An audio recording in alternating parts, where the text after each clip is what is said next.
Maka orang yang berbangga dengan wajah yang tampan, dengan harta yang banyak, dengan jabatan yang tinggi, itu semata-mata orang bodoh.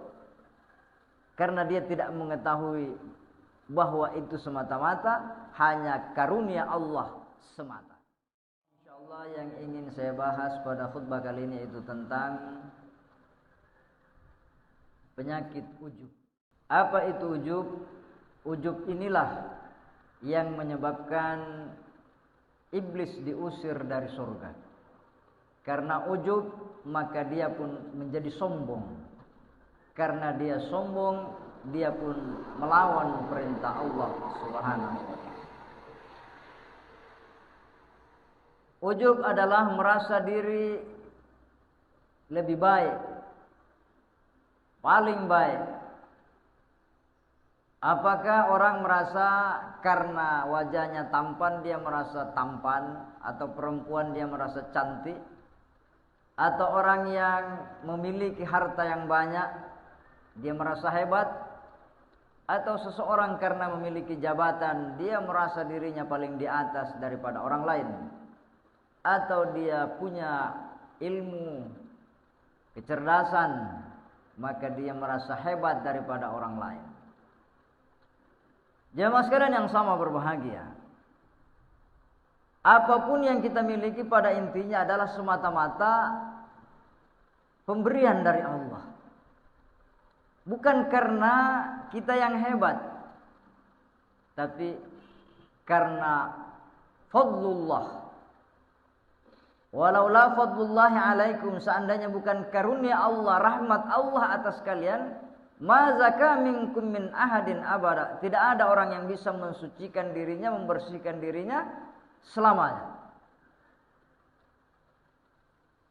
Jangankan kita, baginda Rasulullah sallallahu alaihi wasallam, dia adalah khairun nas, manusia yang terbaik, manusia pilihan. Beliau berkata, ma minkum min ahadin yunjihi amaluhu, tidak ada seorang pun dari kalian yang bisa menyelamatkannya amalnya.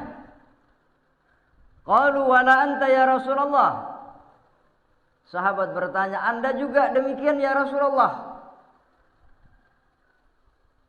Qala wala ana illa ayyataghammadani Allahu birahmatih.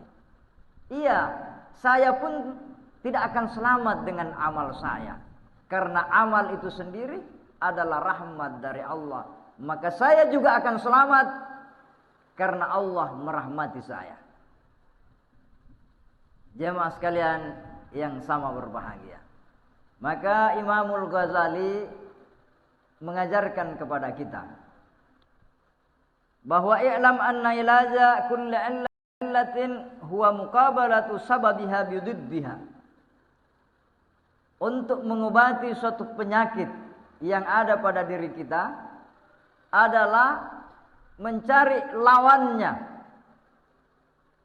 menemukan sebab kenapa penyakit itu bisa tumbuh dan berkembang pada diri kita. Barulah kita bisa mengobati penyakit itu. Wa illatul ujubi al-jahlul mahdu.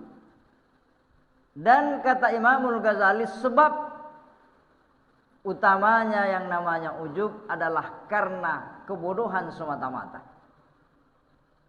Maksudnya, annal mu'jiba bijamalihi au quwwatihi au nasabihi wa ma la yadkhulu tahta ikhtiyarihi innama ya'jibu bima laysa ilaihi. Imamul Ghazali berkata, ujub disebabkan karena kebodohan semata-mata.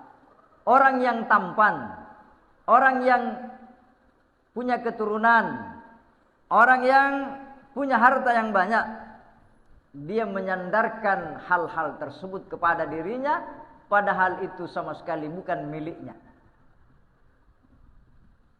Memangnya Anda yang ciptakan wajah Anda? Memangnya Anda yang memancungkan hidung Anda? Anda yang membuat kulit Anda cerah? Itu semata-mata karena pemberian Allah. Maka orang yang berbangga dengan wajah yang tampan, dengan harta yang banyak, dengan jabatan yang tinggi, itu semata-mata orang bodoh. karena dia tidak mengetahui bahwa itu semata-mata hanya karunia Allah semata. Maka Imamul Ghazali berkata, falahu syukru wal minnatu, maka hendaknya dia memperbanyak rasa syukurnya kepada Allah dan dia memperbanyak memuji Allah.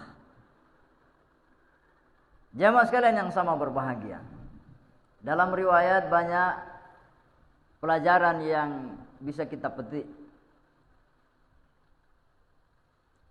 Riwayat daripada Wahab bin Munabbih, beliau berkata, annahu qala, sesungguhnya baginda Rasulullah SAW beliau bersabda, kana fi man kana qablakum rajulun abidallaha sab'ina sanatan, adalah pada zaman dahulu ada seorang lelaki, dia telah beribadah menyembah Allah 70 tahun lamanya. 70 tahun beribadah, yuftiru min sabtin ila sabtin.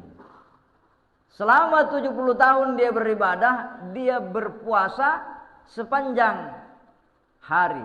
Artinya tiada hari yang dia lewati tanpa tidak berpuasa.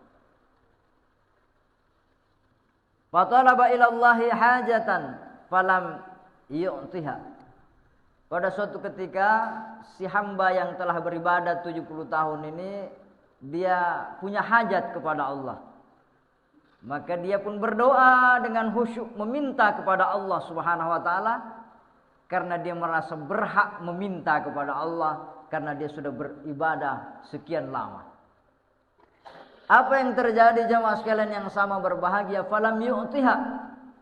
Allah tidak mengabulkan doanya, padahal dia seorang ahli ibadah. Karena doanya tidak dikabulkan, fa aqbala ala nafsihi wa qala, dia pun memandang ke dalam dirinya. Dia merenungkan perihal keadaannya. Dan dia berkata, "Lau kana indaka khairun qudiyat hajatuka." Dia berkata kepada dirinya, seandainya engkau berharga, engkau mulia di sisi Allah, tentu doamu sudah dikabulkan oleh Allah. Tapi ternyata doamu belum diijabah, berarti kedudukanmu belum ada artinya di hadapan Allah Subhanahu wa taala dengan ibadahmu 70 tahun itu. Jamaah sekalian yang sama berbahagia, fanazala malakun min sa'atihi, maka Allah perintahkan turunlah malaikat menemui orang tersebut. Malaikat itu berkata, ya ibna Adam, inna sa'ataka allati izdaraita nafsaka fiha khairun min ibadatika allati qad madat. Wahai Tuan, satu saat, sesaat engkau merenungkan betapa kedudukanmu di hadapan Allah tidak ada artinya. Sesaat engkau merenungkan betapa lemahnya dirimu, itu lebih mulia daripada ibadahmu 70 tahun yang telah engkau lalui. Apa artinya jamaah sekalian yang sama berbahagia?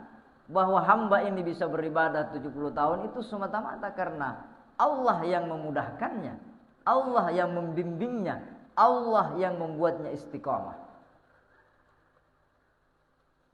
Yang kedua jamaah sekalian yang sama berbahagia, ada seorang ulama yang bernama Asy-Sya'bi radhiyallahu anhu. Beliau meriwayatkan, kana rajulun idza amsha adallahu sahabatun. Ada seorang lelaki saleh, dia punya karomah. Apa karomahnya? Kalau dia berjalan di padang pasir di terik matahari, setiap dia berjalan selalu dinaungi awan, sehingga dia tidak merasa kepanasan. Kemana-mana dia berjalan selalu ada awan mendung yang mengikutinya, sehingga dia tidak pernah merasakan teriknya matahari. Pada suatu hari Faqala rajulun la amshiyanna fi dhillihi.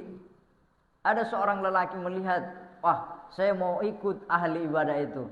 Ya, karena dia berjalan selalu dinaungi awan. Ya, tentu kalau saya berjalan bersamanya, tentu saya juga tidak kepanasan.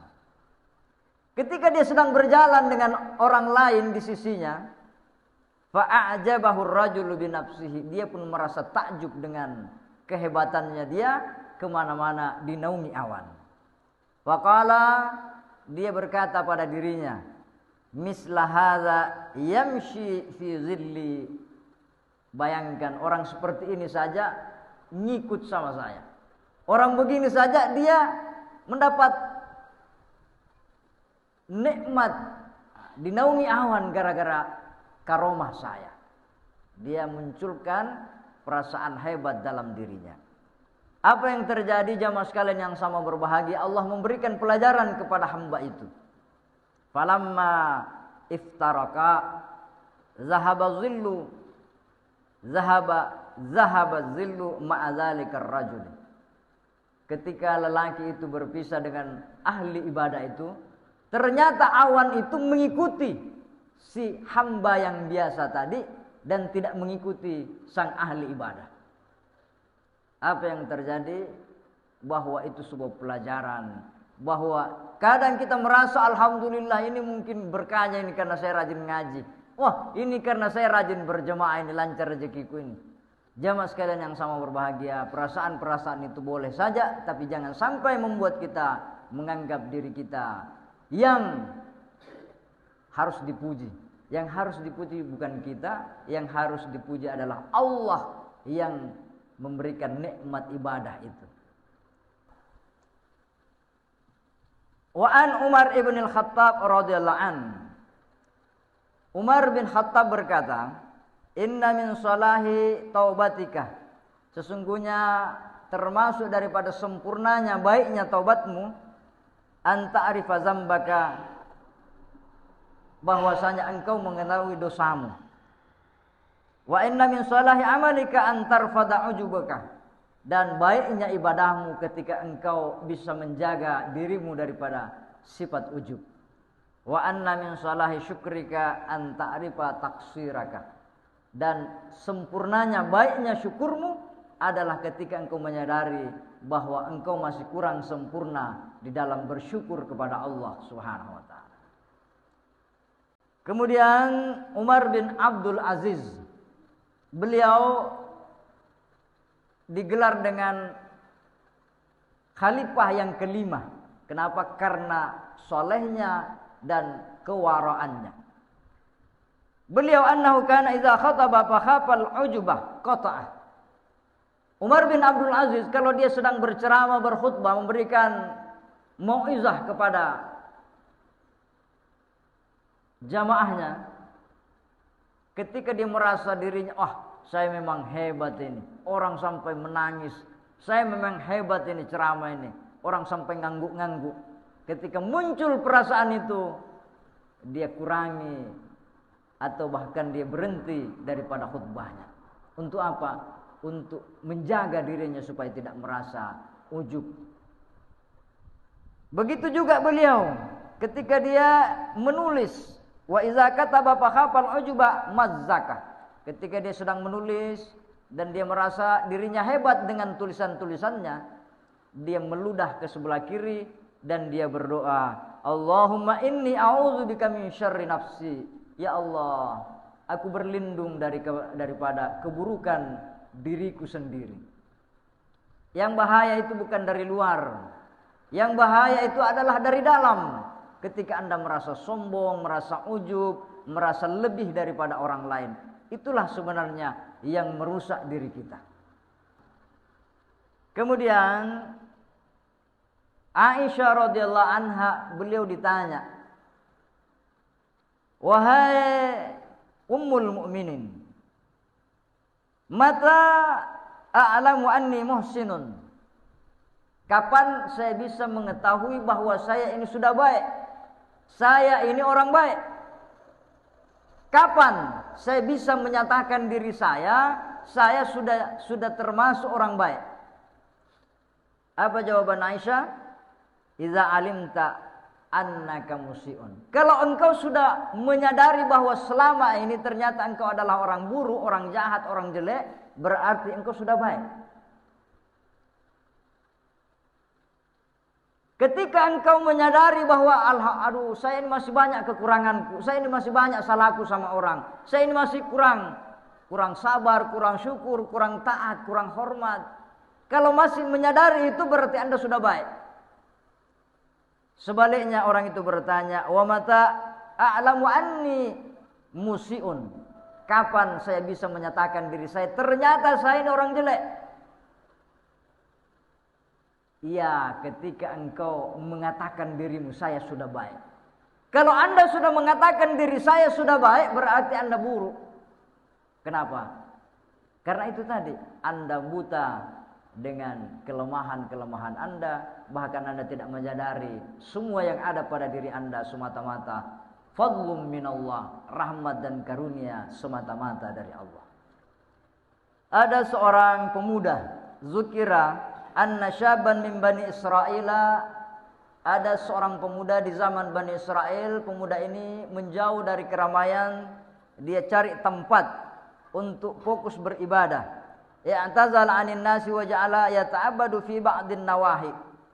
Dia menjauh dari masyarakat, dia pergi ke lereng-lereng gunung, dia sibuk beribadah di sana.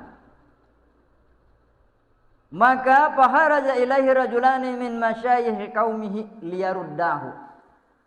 Karena khawatir, masyarakat khawatir jangan sampai anak muda ini menjadi orang yang terkena aliran sesat, terkena pemahaman yang melenceng dari agama, maka diutuslah syekh di kampung itu 2 orang untuk mengajak anak muda itu kembali ke kampung, jangan sampai dia menjadi orang yang sesat. Maka berangkatlah ke sana menemuinya. Faqala lahu ya fata akhadta bi amrin syadidin la tasbiru alai. Wahai anak muda, usiamu masih muda, kamu belum punya istri, usiamu masih muda, engkau tidak akan mampu menjalani hidup beribadah terus menerus, menjauhi kehidupan bermasyarakat. Ujung-ujungnya nanti engkau akan tersiksa dengan pikiranmu sendiri. Dia diajak oleh kedua syekh ini untuk kembali berkumpul dengan masyarakat. Syekh ini menasihati, innalaka akrabaun fa ibadatuka fihim afdalu. Wahai anak muda, ibadah itu bukan hanya salat, ibadah itu bukan hanya zikir, banyak ibadah yang lain. Kamu punya keluarga, ada ayahmu, ibumu, saudaramu, kau punya karib kerabat, kau punya tetangga, engkau bisa berbuat baik kepada mereka. Itu juga bernilai ibadah, tidak lebih dan tidak kurang daripada ibadah-ibadah kepada Allah Subhanahu wa taala. Faqala syabu, maka berkatalah pemuda itu menjawab panggilan syekh ini. Inna rabbi idza arda anni, idza radiya anni arda anni kulla qaribin. Apa jawaban anak muda ini? Ternyata dia bukan anak muda biasa. Dia berkata, jikalau Allah telah ridho denganku, Allah telah ridho kepadaku, maka Allah akan membuat orang lain pun ridho. Karena Allah ridho, maka orang pun akan ridho kepadaku. Kenapa kita masuk Islam? Apakah kita pernah bertemu dengan Rasulullah? Tidak. Kenapa kita mengikuti para ulama? Apakah kita bertemu dengan ulama-ulama terdahulu? Tentu tidak. Tapi karena Allah ridho kepada Nabi, Allah ridho kepada ulama-ulama terdahulu, maka ajarannya, namanya selalu disebut-sebut sebagai pelajaran apa yang telah dia sampaikan. Maka kata anak muda ini, apa jawabannya? Bilang, saya tidak akan terkena yang namanya ujub. Kenapa? Saya sudah tahu penyakit ujub itu. Faqala syabbu man arafa nafsahu lam yadurrahul ujub. Siapa yang mengenal dirinya, siapa yang menyadari dirinya, maka dia tidak akan terkena penyakit ujub. Banyak orang yang terkena aliran yang menyesatkan, Kenapa? Karena dalam kesendiriannya dia diuji oleh Allah, dia diuji oleh iblis, diberi dia kelebihan karamah katanya. Akhirnya dia merasa lebih daripada orang lain. Sebagaimana Musa As-Samiri, dia melihat malaikat Jibril turun. Dia ambil bekas tapak kakinya Jibril, dimasukkan ke dalam patung sapi, dan patung sapi pun bersuara ketika ditiup angin.